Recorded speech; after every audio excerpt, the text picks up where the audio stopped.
Welcome to Buddhist temple page and YouTube channel. আশা করি আপনারা সবাই ভালো আছেন। আজকে কোটবাজার পশ্চিম রত্না শাসনাতীত সুদর্শন বৌদ্ধ বিহারের ইতিহাস ও ঐতিহ্য নিয়ে আজকে আমাদের আয়োজন। এখনো যারা বুদ্ধিস্ট টেম্পল পেজটি ফলো দেন নাই তারা ফলো করবেন, এবং যারা ফলো করেছেন তাদেরকে অসংখ্য ধন্যবাদ জানিয়ে আজকের ভিডিওটি আমি এখানে শুরু করতে যাচ্ছি। 1948 সালে রত্নাপালং ইউনিয়নের অন্তর্গত কোটবাজার পশ্চিম রত্না শাসনাতীত সুদর্শন বৌদ্ধ বিহারটি স্থাপিত করা হয়েছিল। তৎকালীন আমলে প্রয়াত বাবু আজল কুমার বড়ুয়া, যিনি চিরকুমার ছিলেন, এবং হরিশ্চন্দ্র বড়ুয়ার যৌথ উদ্যোগে 48 করা জায়গা দান করে মাটির দেওয়াল ও সনের ছাউনি দিয়ে বিহারটি স্থাপনা করেছিলেন। তৎকালীন আমলে 50 পরিবারের সমাজে ছিল। বিহার প্রতিষ্ঠায় এই 50 পরিবারের অসাধারণ ভূমিকা ছিল। পরবর্তীতে হরিশ্চন্দ্র বড়ুয়ার পুত্র কিরণেন্দ্র বড়ুয়া ও বিপিন চন্দ্র বড়ুয়া এবং উপেন্দ্র বড়ুয়ার ছেলে রাসবিহারী বড়ুয়া উক্ত জায়গাটা বিহারের নামে ভূমিদানপত্র নিশ্চিত করেছিলেন।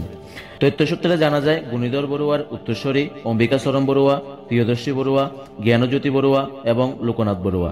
অম্বিকাচরণ বড়ুয়া প্রয়াত হয়ে যাওয়ার পর তাহার পুত্র বাবু প্রশান্ত বড়ুয়া এবং বাবু দুলাল বড়ুয়া আবারও 45 করা জায়গা দান করেন অত্র বিহারে। পরবর্তীতে সবারই সুপরিচিত বিমল হলিবার বাবা রজনীকান্ত বড়ুয়া 10 করা ভূমি দান করেন। তথ্যসূত্রে জানা যায়, বিহারের আঙ্গিনায় একটি মজা পুকুর ছিল, যার পরিমাণ 18 করা ছিল। যে 18 করা জমির মালিক ছিলেন অখিল চন্দ্র বড়ুয়া, যা পরবর্তীতে বিহারের নামে বিএস জরিপে লিপিবদ্ধ হয়। বর্তমানে 121 করা বা এককানি জায়গার উপর অবস্থিত এই পশ্চিম রত্না শাসনাতীত সুদর্শন বৌদ্ধ বিহারটি। তৎকালীন আমলে এই বিহারে প্রেমানন্দ মহাস্তবীর বান্তে বিহার অধ্যক্ষ হিসেবে দায়িত্ব পালন করতেন, যাকে সবাই প্রসন্ন বান্তে নামে চিনত। পরবর্তীতে একাদশ সঙ্গরাজ শাসনশ্রী মহেশতবীর বান্তে প্রায় 27 বছর এই বিহারে অধিষ্ঠান করেছিলেন। তারপর মহেশখালী থেকে আগত তেজপ্রিয় মহেশতবীর বান্তে এই বিহারে অধ্যক্ষ হিসেবে দায়িত্ব পালন করেছিলেন। এরপর সবারই সুপরিচিত উকি উপজেলার আইকন শাসনবংশ মহেশতবীর বান্তে এখানে অধ্যক্ষ হিসেবে দায়িত্ব পালন করেছিলেন। শাসনবংশ বান্তে থাকাকালীন অবস্থায় 1998 সালের দিকে নতুন বিহার করার লক্ষ্যে ভিত্তি স্থাপন করেন 5 তলা বিশিষ্ট। 5 তলা ফাউন্ডেশন দিয়ে বর্তমান বিহারটি 2 তলা কাজ সম্পন্ন হয়েছে, যেটি দেখতে খুবই সুন্দর ও দৃষ্টিনন্দন। বর্তমানে বিহার অধ্যক্ষ হিসেবে বিহারটি পরিচালনা করছেন বদন্ত শাসনপ্রিয় মহাতেরো বান্তে এবং 3 জন ভিক্ষু, 3 জন ব্রাহ্মণ ও 8 জন সেবক আছেন।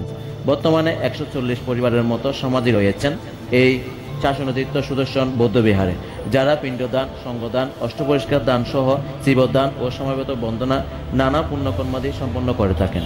তথ্যসূত্রে বিভিন্ন বিহার কমিটির এখানে বিলুপ্ত হয়েছিল, এবং আমি তথ্যসূত্রে 3টি বিহার কমিটি সংগ্রহ করেছি। সাবেক বিহার সেবা কমিটি ছিল সভাপতি বাবু লোকনাথ বড়ুয়া এবং সম্পাদক বাবু পরিতোষ বড়ুয়া। এরপর আরেকটি সাবেক বিহার কমিটি ছিল, বিহার সেবা কমিটির সভাপতি ছিল বাবু মধুসূদন বড়ুয়া, সাবেক সফল ইউপি সদস্য, এবং সম্পাদক বাবু প্রশান্ত বড়ুয়া, বিশিষ্ট ব্যবসায়ী।